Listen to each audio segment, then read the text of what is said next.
आसपास के गांव के लोग बाबा की कुटिया के चारों ओर जमा थे। बाबा ने अपना शरीर छोड़ दिया था।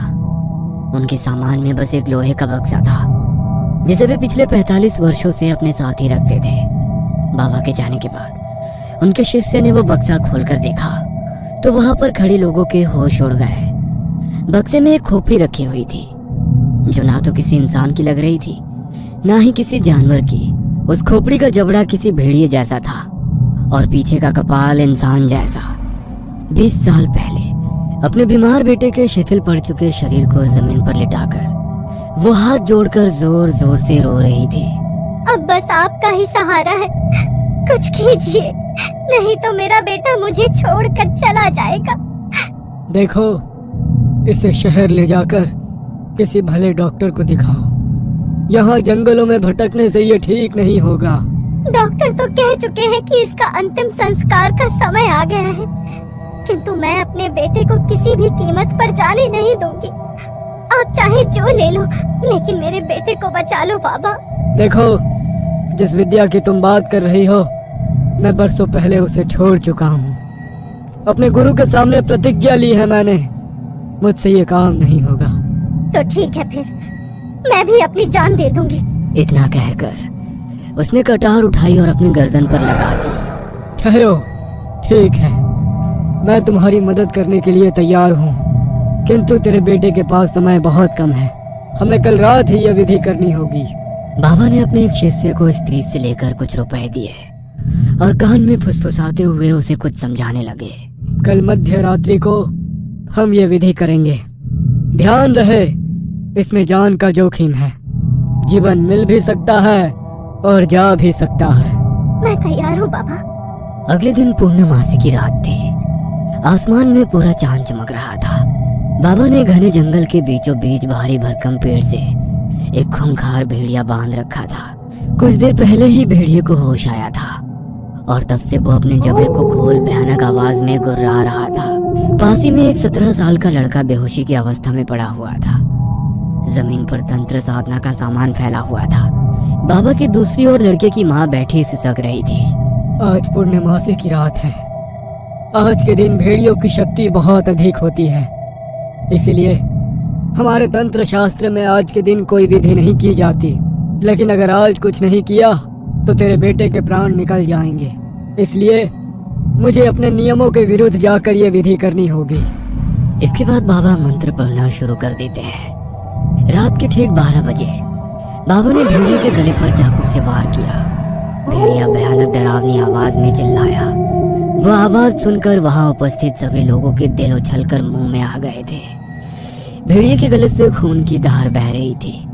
बाबा ने भेड़िए के खून से लड़के के पूरे शरीर पर लेप कर दिया। वो आंख बंद करके जोर जोर से मंत्र पढ़ रहा था।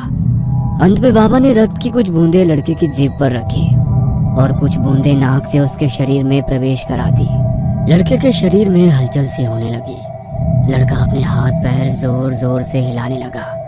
ऐसा लग रहा था जैसे उसे मिर्गी का दौरा पड़ गया हो। तेजी से हिलते हुए वो भेड़िए के पंजों से जा टकराया। लड़के के शरीर से भी अब खून बहने लगा था।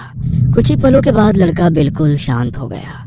काफी देर तक तड़पने के बाद भेड़िए की भी मौत हो गई। अपनी विधि संपन्न करने के बाद वे सभी वापस कुटिया में लौट आए। अगली सुबह, माँ, ये सब क्या लगा रखा है आपने मेरे शरीर पर? छी, मुझे बहुत बदबू आ रही है। इतना कहकर वो रगड़ रगड़ कर नहाने लगता है। विराज अब बिल्कुल स्वस्थ हो चुका था। ऐसा लगता ही नहीं था कि कुछ घंटे पहले तक उसका शरीर पीला और निष्प्राण पड़ चुका था। वह स्त्री अब जंगल के साथ सटे हुए गांव में ही एक छोटी सी झोपड़ी बनाकर रहने लगी। उसका बेटा दिन प्रतिदिन स्वस्थ और हट्टा कट्टा होता जा रहा था। वह प्रतिदिन माँ से मांस का भोजन मांगता और ना मिलने पर गुस्से से आग बबूला हो जाता। कभी अपना सर दीवार में मारता तो कभी माँ को धक्का मारकर गिरा देता। उसकी माँ बेटे के गुस्से और भूख को उसकी बीमारी से पैदा हुई चिड़चिड़ाहट और कमजोरी समझ रही थी, किंतु ये तो तूफान के आने की आहट भर थी। कुछ दिन बाद पूर्णमासी की रात थी। वो औरत अपनी झोपड़ी में अपने बेटे के साथ सो रही थी। अचानक ही आधी रात गए कुछ अजीबोगरीब आवाज सुनकर उस महिला की आंख खुल गई। विराज दर्द से कराह रहा था। देखते ही देखते वह दर्द से छटपटाने लगा और चीखते हुए दीवारों में सर मारने लगा। उसका सारा शरीर अकड़ा हुआ था, हाथ पैर लगता था किसी ने मरोड़ दिए हो। कुछ ही देर में विराज का शरीर एक भेड़िए में बदलने लगा। विराज एक वहशी दरिंदे की तरह दिल भेदने वाली आवाज में चिल्ला रहा था। जब विराज पूरी तरह से एक नर भेड़िए में बदल गया तो उसने खिड़की से बाहर की ओर एक छलांग लगा दी। हे भगवान, ये क्या हो गया मेरे बेटे को? मुझे अभी भी अपनी आंखों पर भरोसा नहीं हो रहा है। अगर मैंने किसी को भी ये बात बताई तो वे लोग मेरे बेटे को मार डालेंगे। अब मैं क्या करूं? विराज को जोरों की भूख लगी थी। मांस की गंध सूंघते हुए वो कुछ दूरी पर घर के बाहर सो रहे कुत्ते पर झपट पड़ा। विराज ने अपने बड़े बड़े नाखूनों से कुत्ते के शरीर के टुकड़े टुकड़े कर दिए और बड़े शौक से उसे चबा चबा कर खाने लगा। कुछ देर बाद वो चबा हुआ मांस अपने मुंह में दबाकर अपने घर लौट आया। अगली सुबह विराज के पूरे घर से मांस की दुर्गंध आ रही थी। घर के आंगन से लेकर कमरे तक हर तरफ खून और मांस के टुकड़े बिखरे हुए थे, जिन पर असंख्य मक्खियां भिनभिना रही थी। विमला, ये कैसी गंदी बदबू आ रही है तेरे घर से। लगता है बिल्ली ने कोई खरगोश मार दिया है। मैं सफाई कर देती हूँ। अगला 1 महीना शांति से बीत गया। विमला मन ही मन बहुत खुश थी। उसे लग रहा था शायद उसका बेटा ठीक हो गया, किंतु ये तूफान से पहले की शांति थी। आज फिर पूर्णमासी की रात थी। आधी रात को ठीक 12 बजे विराज दर्द से छटपटाने लगा। कुछ ही देर में वो एक विशाल नर भेड़िए में बदल गया। अपने घर से बाहर आकर वो शिकार की तलाश करने लगा और जंगल में गुरुजी के आश्रम जा पहुंचा। वहां पहुंचकर उसने कुटिया के बाहर सो रहे एक शिष्य पर हमला कर दिया। भेड़िए ने अपने तलवार से भी ज्यादा तेज पंजों से एक ही बार में उसका सीना चीर दिया। शिष्य के सीने से खून बहकर जमीन पर फैल गया।